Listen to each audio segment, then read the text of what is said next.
In this video, we will be taking a look at the different controls for the different platforms on here and how to tweak them or change them or remap them, they call them sometimes.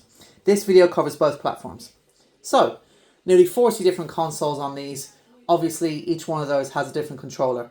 So that means these buttons get what they call remapped to suit those buttons. Now, this has all been done automatically, but you might not be happy with it, you might want to change it, or you might not know what the button mappings are.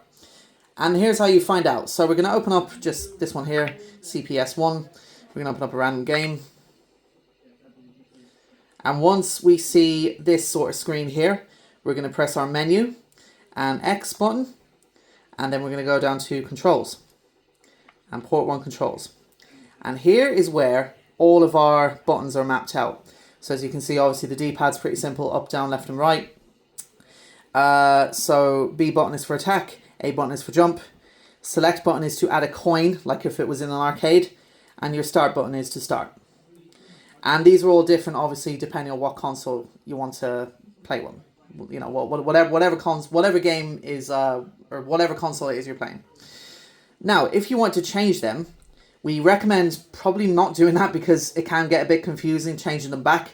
But to do it, if you want, just simply select whatever sort of thing you want to change, whatever button you want to change, and then choose which function you want to set it to. So we'll say if you want to set the right button to, I don't know, attack. That's what it does. It changes it to attack. We'll change that back. So that's a look at how to, number one, see the controller mapping and to change it if you want to tweak it or set buttons to do different things. Now, for some consoles, it's a little bit different because some of them actually use a full-on keyboard. Let's take a look at, we'll take a look at the Amstrad CPC. We'll open up game here. Some of these used a full keyboard originally back in the day. So to access your keyboard, for this one, for instance, you press select and start. And that brings up your keyboard there if you want to do different things with it. Some of the buttons are mapped, like your D-pad or your sort of directions are mapped there. But for the more sort of finer controls, select and start brings up your keypad. Let's get out of that. And another example is the DOS. So we can open that. That used a full keyboard as well. This one actually shows you a button mapping. So when the game loads, if you press R, it shows you what each of the buttons are mapped to.